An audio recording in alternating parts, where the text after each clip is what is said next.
Hello everyone, welcome to NTA JEE Main Test 65 Chemistry Discussion. I am Shashi Shekhar. So we are going to start with the very first question.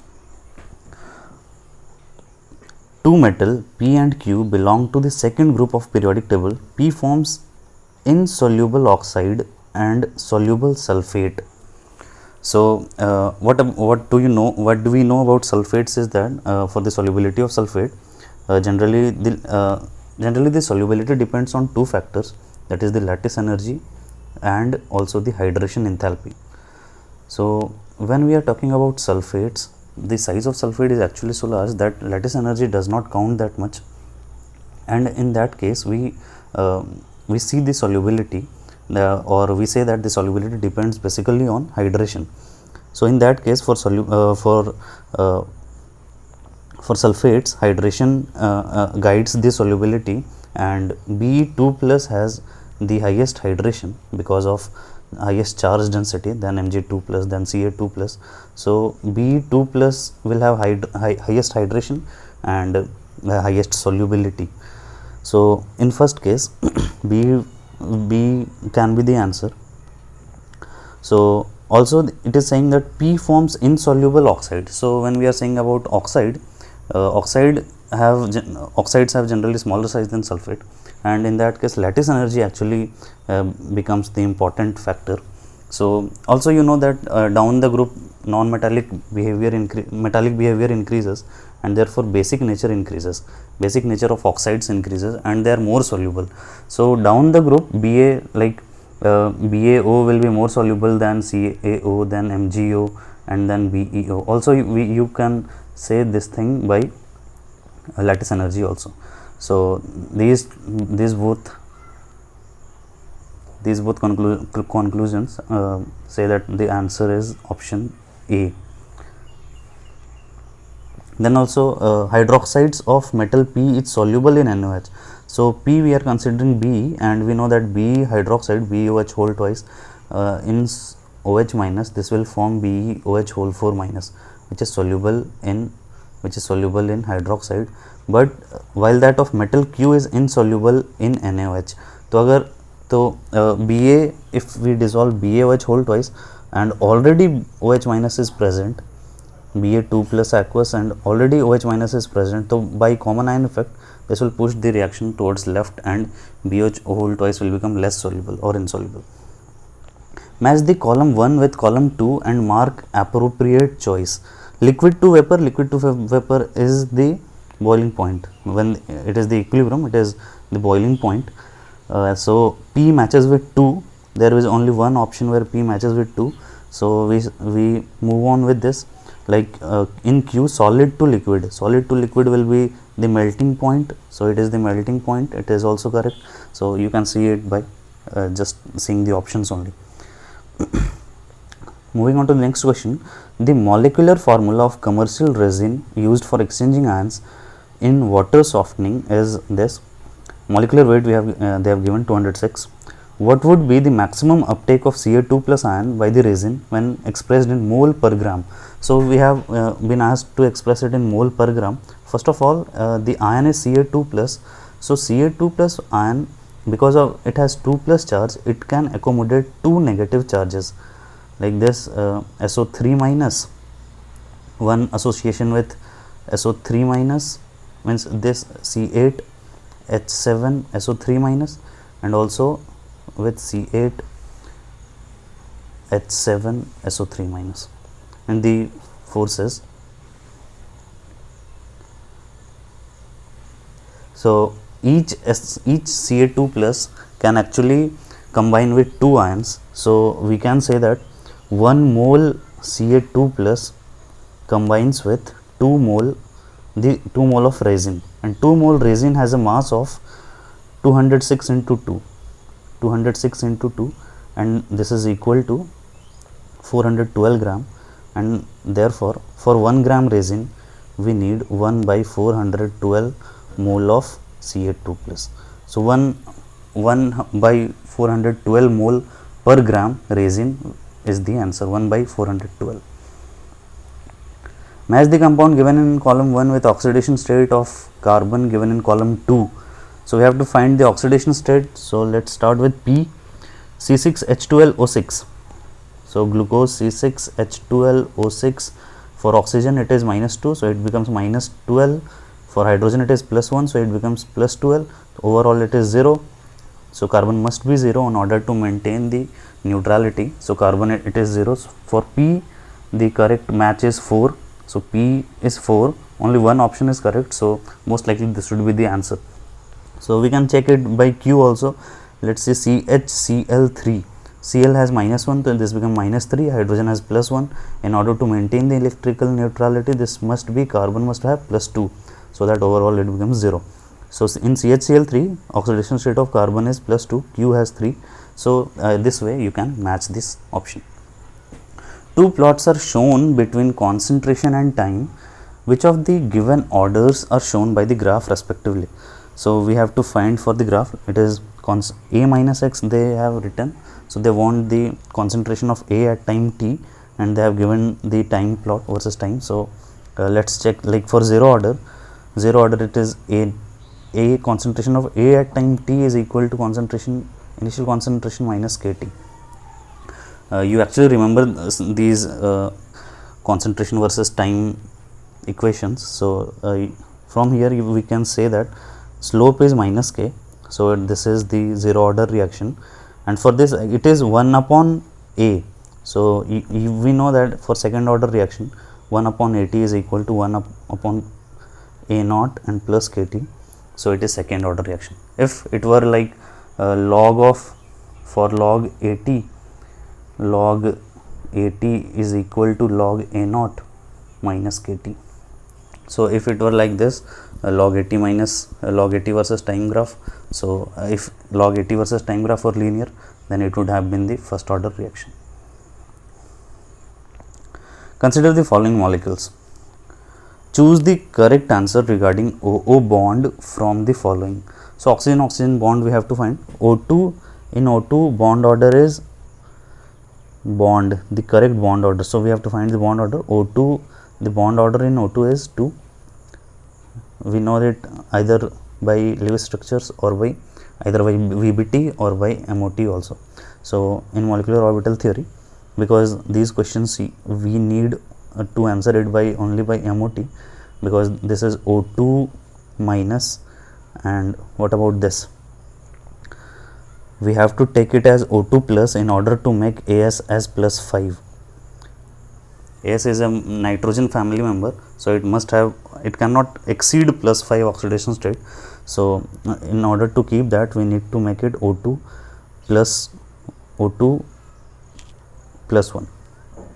So this is O2 plus 1 and KO2 is O2 minus 1 minus. So bond order, this is 2. We know that the last filled electron of O2 is pi star and pi star 1 and 1. So if we remove one electron from anti-bonding orbital, the bond order actually increases by 0.5. So plus 1 it will be 2.5, and if we add one more electron in anti-bonding orbital, the bond order will decrease by 0.5, so it becomes 1.5. So first of all, you need to write the electronic configuration, molecular orbital electronic configuration for O2, and then you will see that it has one single electrons in pi star orbital, and then you can find the bond order. So the correct bond order is O2 plus, means 2 then 1 then 3, 2 then 1 then 3. The correct decreasing is 3, 1, 2, this is wrong. The correct decreasing 1, 2, 1, 3, 2, this is also wrong. The bond strength of 1 is less than that of 3. The bond strength of 1 is less than that of 3. So this is again wrong. Bond dissociation energy is highest in case of 3. Bond dissociation energy is actually lowest in case of 3. So the correct decreasing order of bond, this is bond length. So bond length is actually opposite of bond order. So 3 means bond order follows O2, means for bond order it is 3, then 2, 3, then 2, then for bond order it is 2 has the highest bond order, then 1, then 3. So for bond length it is 3, then 1, then 2. So B is the correct answer. Next question, 7th. A 2-liter vessel is filled with air 50 degrees Celsius and a pressure of 3 atm. All right, so a 2-liter vessel we have, and it is filled with 50 degrees Celsius, means 50 plus 273 Kelvin, and a pressure of 3 atm. Okay, the temperature is now raised to 200 degrees Celsius. So this we have raised the temperature to 200 degrees Celsius, means 150 degree temperature rise, 273 Kelvin, and a value is now opened. This should be valve. A valve is now opened so that the pressure inside drops to 1 atm. So pressure becomes 1 atm finally. And what will be the fraction of total number of moles inside escaped on opening the valve? All right, so volume remains constant. Initially let us assume that it has n1 moles and finally it becomes n2 moles. We have all values, we just need to find the mole fraction, that we just need to find the fraction of moles that has escaped. So n1 minus n2 is the moles that has escaped, upon n1 is the fraction. So this is equal to 1 upon n2 minus n1. So we have to find this value. This is equal to 1 minus, for n2 we write it as P2 V2 upon R T2. For n1 we write it as P1 V1 upon R T1. So R and R cancels out, volume remains constant, so V2 and V1 also cancel out. Now this is 1 minus P2 was 1 atm, and T1 we had, this is equal to 3, 2 and 3, 323 Kelvin upon T2 into P1. T2 is 473 into 3. All right, so this becomes, let us divide this by 3. 3 1 is 3, 0, 3 8 is 24, 108. So this value is around 4 point something times, around, means this value comes around 1 minus 1 by 4, means approximately. So around, this is 0.25, so 1 minus 0.25 is 0.75 around. Or you can actually, they have given the options, like option can never be greater than 1 because they are asking the fraction. So there is only one option that is closer to what we have solved, and you could have ticked the option without even calculating smartly in the exam. The standard enthalpy of formation of gaseous H2O at 298 Kelvin is this. Calculate delta H naught formation at 373 Kelvin. All right, and so in general we consider that delta H naught formation is constant, delta H naught is constant, but here they are actually asking they are actually considering it not to be constant, and they are asking it at some higher temperature. So given the following values of the molar heat capacities at constant pressure. So we have been given the molar heat capacities. It is molar heat capacity of H2 gas. This should be H2O actually, because they have repeated it. So we have to find delta H naught formation at 373 Kelvin, and we have been given with delta H naught formation at 298 Kelvin. So we know the temperature difference, and we need to find that heat changed, because heat changes at constant pressure, and that is actually enthalpy. So we can add this. So let us find the QP value.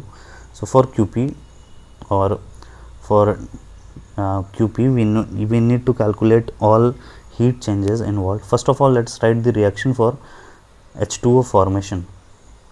For H2O formation, H2O gas, it must be formed from H2 gas at elemental state and O2 gas at elemental state, half O2 gas. So this is the delta H naught formation, and we have been given the heat capacities. Let us consider its heat capacity is C1, its heat capacity is C2, and its heat capacity is C3.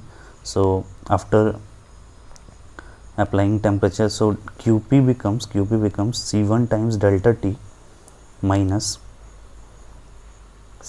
half of C2 times delta T, because half of moles of C2 are being used, and then plus C3 times delta T.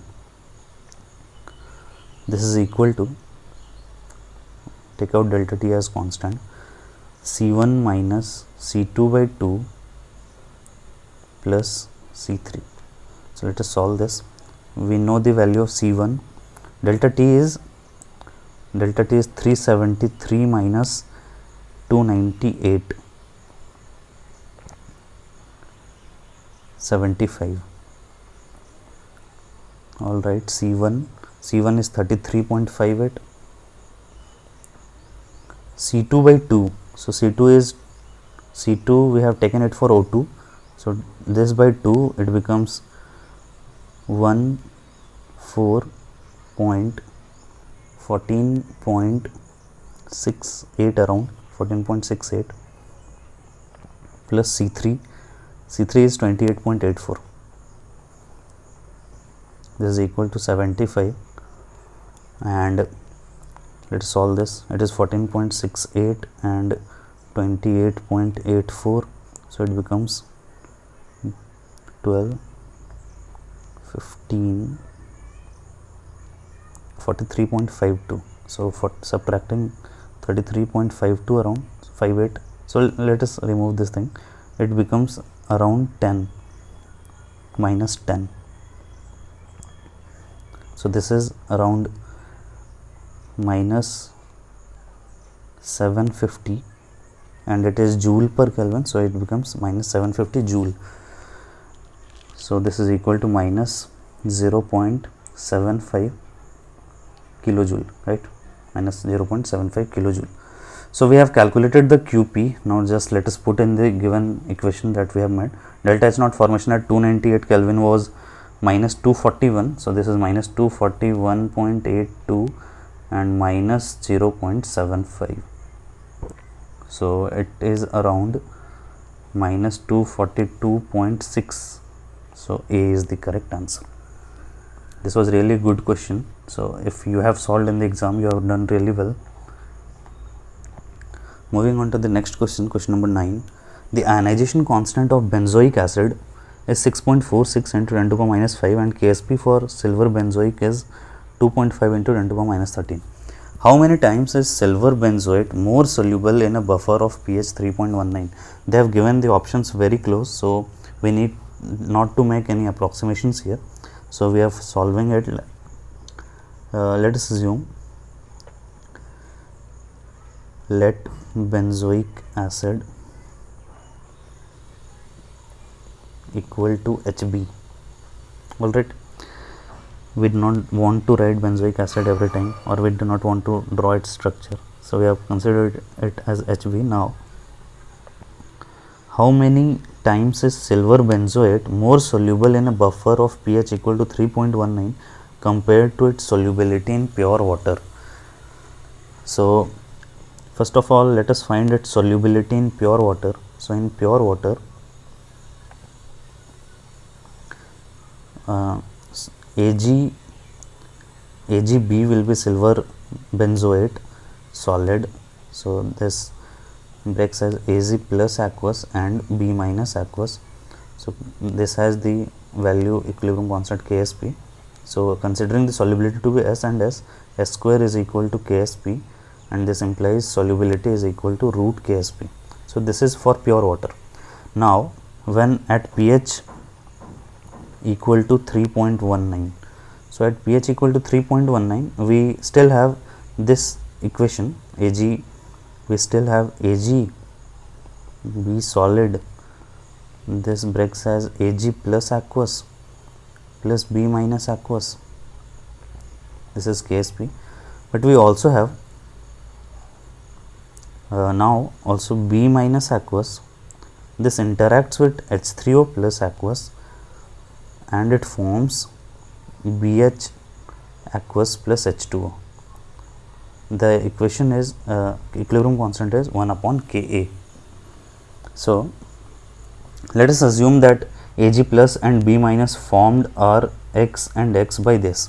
So when X amount, X molar B minus forms, we also have H3O plus to react with, because 1 upon Ka value will be greater than 1. Ka is 10 to the power minus 5, so 1 upon Ka will be 10 to the power 5 and this reaction will proceed. So B minus is X and H3O plus is actually constant, so we consider it as minus Y. It is constant because of this is a buffer, so minus Y it becomes plus Y. So at equilibrium it is X minus Y and this is Y. Also because equilibrium constant for B minus remains same, so we need to subtract X minus Y from this. Alright, so now we have two equations and two variables, X and Y, and X is the molar solubility, so we need to solve for X. Now from KSP equation, KSP is equal to X into X minus Y. Also from K equation, 1 upon K is equal to 1 upon Ka is equal to Y upon concentration of H3O plus, which we know we have been given, and into X minus Y. So replace X minus Y from first equation, so we get this is equal to Y into X upon H3O plus and into KSP. From first equation we have replaced it. Now so we still have xy variable. Also if we open this equation we get x square minus xy. So we put the value of xy, this is equal to xy is equal to x square minus KSP and upon H3O plus into KSP. Alright, now we have been left with only one variable, that is x. So from here x square is equal to H3O plus times KSP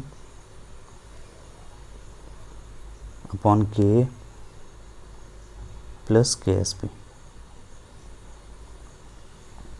and therefore x is equal to, let us take KSP as common, root KSP into this is H3O plus concentration upon Ka plus 1 to the power 1 by 2. Okay, so we have got x, which is the solubility at pH 3.19. Now we have been asked with the ratio of solubility. So we have, what we have been asked is x upon S. So x upon S, x is root KSP times this and S is also has root KSP. So root KSP cancels out and we are left with H3O plus upon Ka plus 1 to the power 1 by 2. So now we have to solve this equation. We can, okay, so H3O plus we have been given, pH is 3.919, so H3O plus is minus 3.19 upon Ka is, what was Ka? Ka is 6.46 into 10 to the power minus 5, 6.46 into 10 to the power minus 5 plus 1 to the power 1 by 2. So actually 10 to the power minus 3.19, when you will solve, you will see that the value comes out to be 6.46 only. Either or let me show you, like 10, this becomes 10 to the power minus 3.919 plus 5. So 10 to the power minus 3.19 plus 5, and this is equal to 10 to the power minus 1.78, 1.81. So 1.81, when you will solve it, you will plus 1.81. So 10 into 10 to the power 0.81. So 0.81, value of actually log 6 is 0.78. So it is very close to 0.log6, and it comes out to be actually something like 6.46 only. So 6.46 into 10 to the power, okay, so 6.46, so this value 10 to the power 0.81, 6.46 and into 10, so this is 64.6 upon 6.46 plus 1 to the power half, and this is equal to, this is 10 plus 1, 11 to the power 1 by 2. So 11 to the power 1 by 2 is something 3.2, 3.3 around value it comes out. So the correct answer is around 3.3. So this is the correct answer. So this question was really a tough one. So hopefully you have understood how we have solved. Moving on to the next question. Consider the following reaction. So this is a Cannizzaro reaction, intramolecular Cannizzaro reaction. OH minus, this part is actually oxidizing and this part is getting reduced. It is not a disproportionation reaction. What we have to find is incorrect statement. So this is not a disproportionation reaction, this is a correct statement.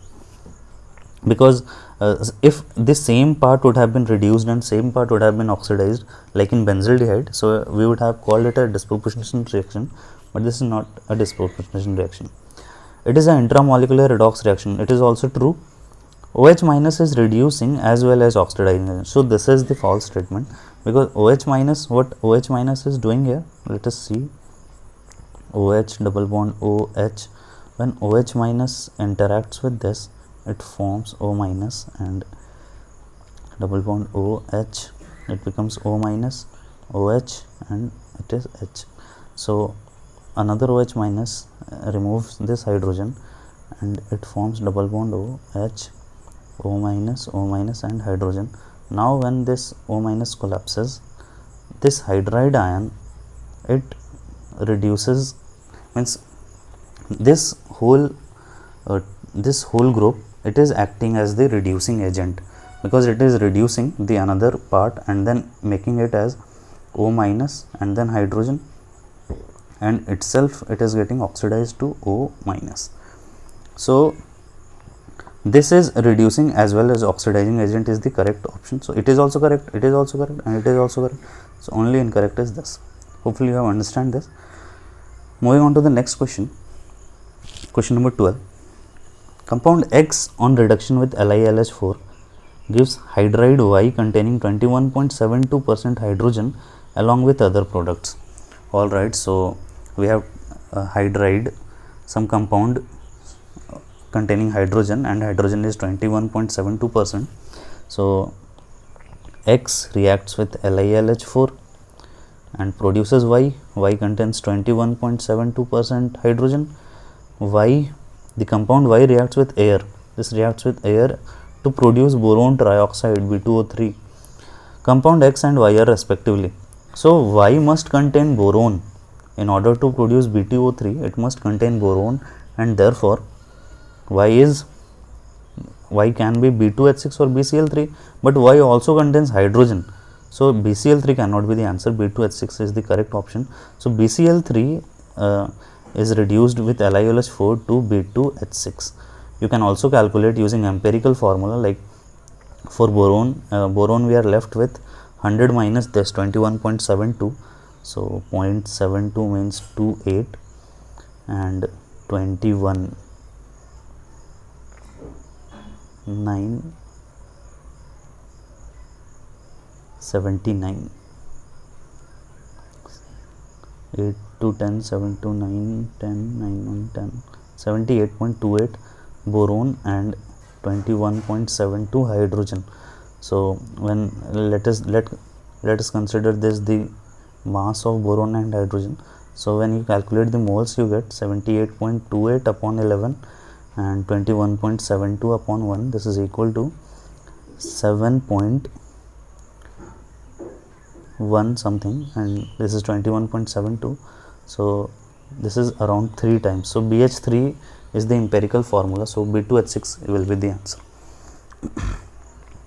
Which of the following will exhibit aromatic character? This is sp3. because sp3 does not have p orbital to overlap, so this will not be aromatic. This also has sp3 orbitals, this will not be aromatic.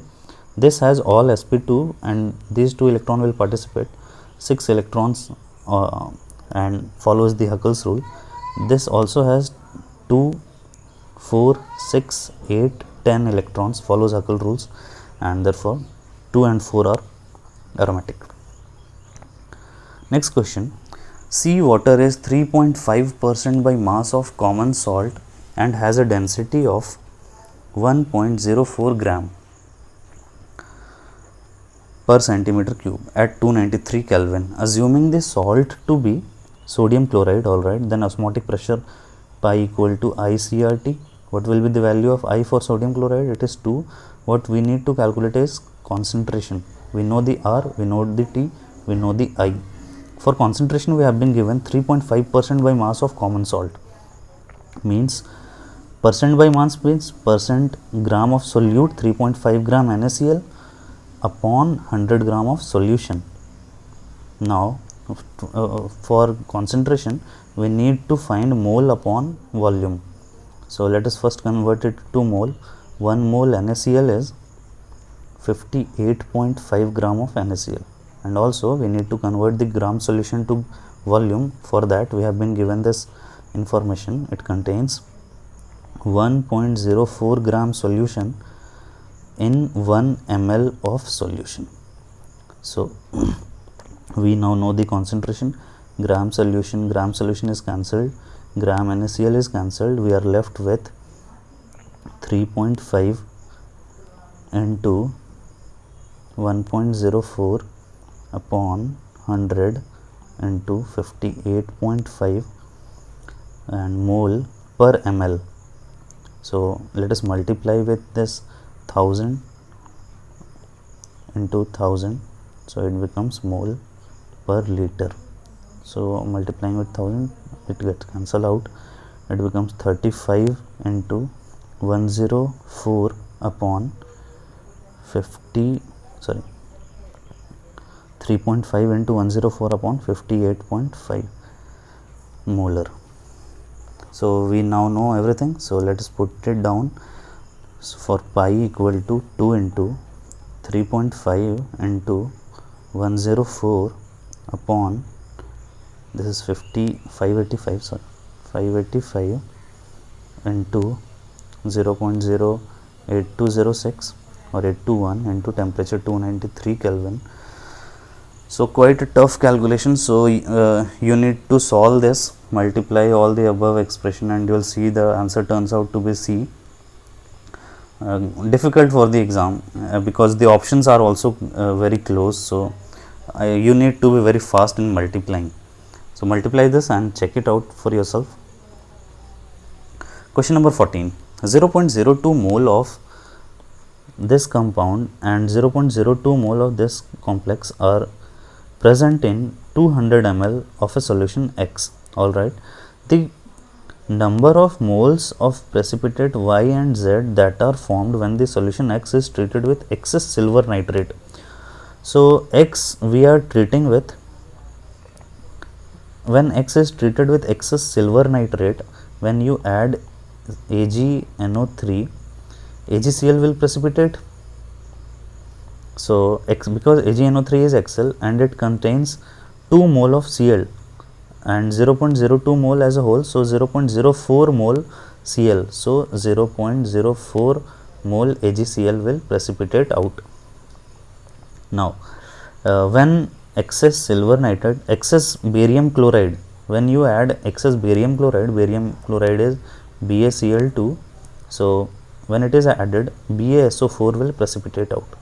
So, because it is 1 mole and it contained actually 0.02 mole of BaSO4, 0.02 mole of SO4 2 minus, so this will precipitate out to be 0.02 mole because sulfate ion is the limiting reagent. So, one is 0.04 mole AgCl and 0.042 mole this. Moving on to the next question. When an optically active amine A having molecular formula C4H11N, alright, compound is optically active. So let us check if they are like this. Cannot be the option, it is optically inactive. This is also optically inactive. This is also optically inactive. This is optically active. So only option is A. Actually, if you want to score some good marks, sometimes you need to rule out the option before solving them also. But I'll show you how the reaction proceed. A having molecular formula this is subjected to Hofmann's exhaustive methylation followed by hydrolysis. So Hofmann elimination they want us to do. An alkene B is produced which upon ozonolysis and subsequent hydrolysis yield formaldehyde and propanol. So some alkene is produced which upon ozonolysis produced formaldehyde, HCHO and propanol, double bond OH. So the alkene must be we need to add this butene. So when alkene is butanene, so now for this option, when exhaustive methylation is done, this H2 it gets replaced with CH3 plus, and it is reacted with Ag2O, and so Ag2O OH minus actually removes the hydrogen which is less hindered, the beta hydrogen. This is the beta hydrogen which is less hindered, and this hydrogen will be removed. OH minus will remove this hydrogen. This will form a bond here, and this group will depart. So it forms butene. So hopefully you have understand the mechanism also. Among the following statement about the molecule X and Y which is incorrect. X and Y are diastereomer, enantiomer. So let us check it out. When you draw a mirror image here, you get the OH, OH, OH, OH, HH, OH, OH all are in place. So they are enantiomers. So when they are enantiomers, they cannot be diastereomer. So this is incorrect. For the preparation of detergent P from benzene, the following steps are involved. So we have to prepare this from benzene. So if you want to add benzene, if you want to add these groups, which group should be added first? See, this group is meta directing. So if we add this group first, the next group will attach to this position, but we have to attach it to this position. So we attach this group first, because this group is ortho para directing. So when we add this group, the next group attached will be at para position. So first we should do this step, then we should do this step, and then NaOH. So 1, then 2, then 3 is the correct answer. Identify the product PQ in the reaction this AgCN and KCN. KCN actually breaks into K plus and Cn minus. When Cn minus, carbon is the nucleophile, so it forms KCN. RCN, and with AgCN does not break in Ag plus and Cn minus because the bond is actually strong. So nitrogen reacts with Rx, and when nitrogen attacks with Rx, P formed is RNC. So P is RNC and Q is RCN is the answer C. Transition metal make the most effective catalyst because of their ability to adopt multiple oxidation state. It is the correct answer. Form colored iron, no, the formation of color and how this could help. The density of copper is 8.94 gram per ml. All right. Find the charge needed to plate an area of this to a thickness of this using CuSO4 solution as electrolyte. So Cu2 plus aqueous is present and it reacts with 2 electron to get become Cu solid, and the mass of Cu solid that has to be plated is, first we need to find volume. So this is 100 centimeter square into 10 to the power minus 2 centimeter square. So this is 1 centimeter cube, multiplying them area into thickness. This is equal to 1 ml. And in 1 ml, what is the density of copper? In 1 ml, it contains 8.94 gram of copper, and this is equal to what how much mass? This is 8.9. How much moles? This is 63.6 mole. All right, so we need to divide this again. So 636 upon 894 upon 636, 636 we get 14 or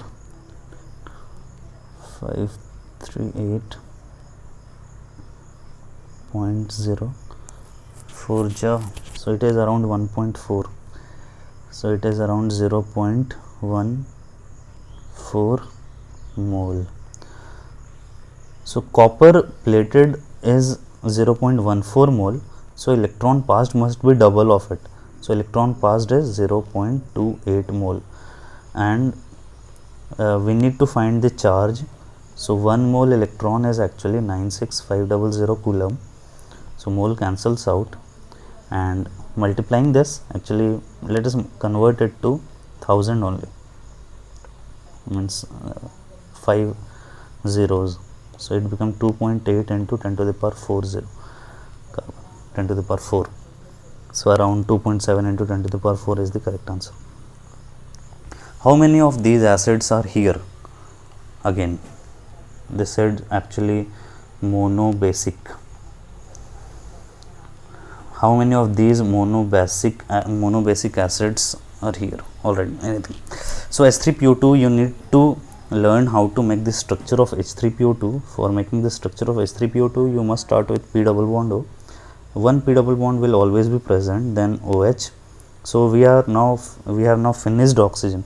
We had only 2 oxygen, so now left with hydrogen. So it contains only one acidic hydrogen.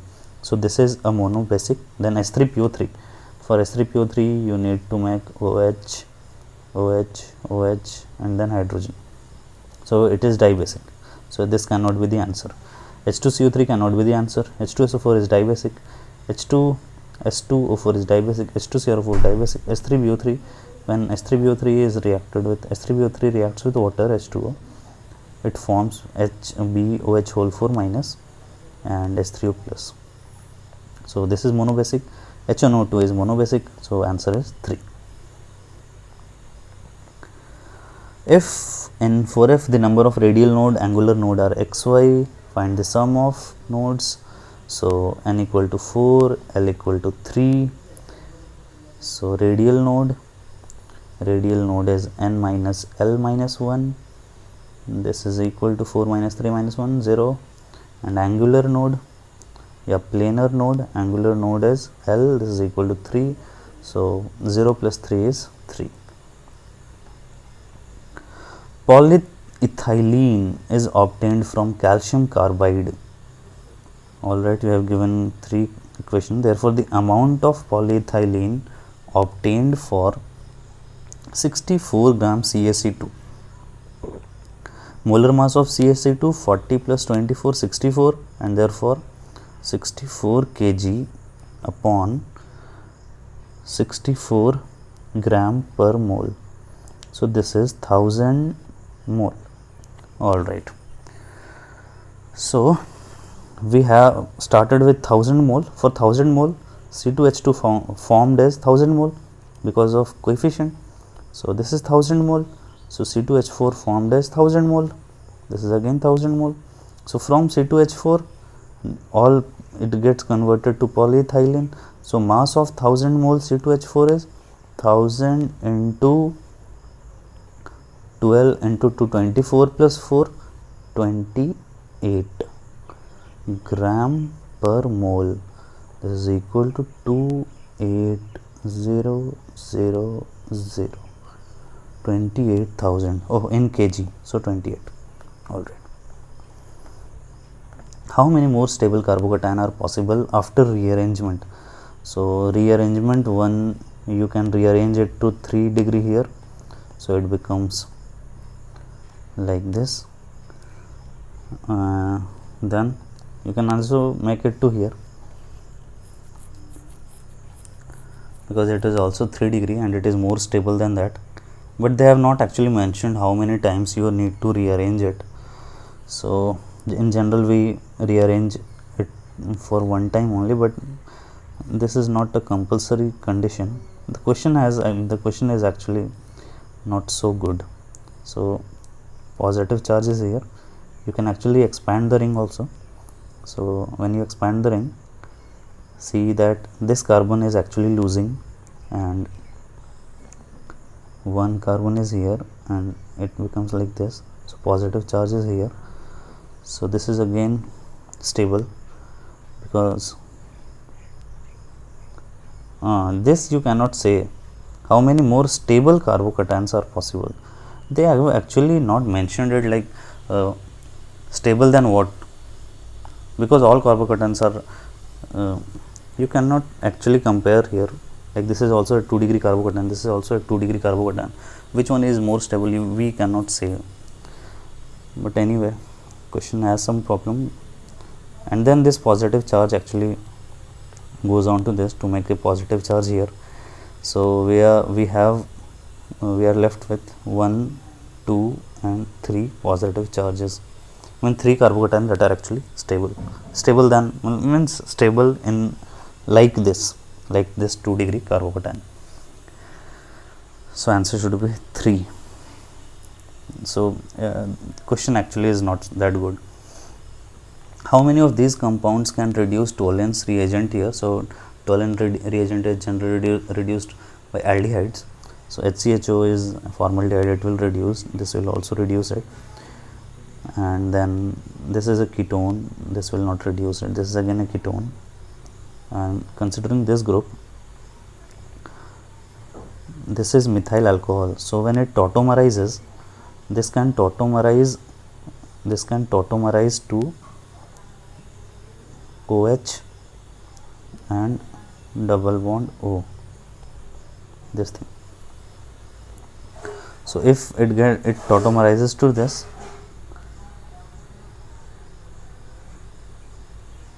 wait a second, we are moving only hydrogen here. Let us see.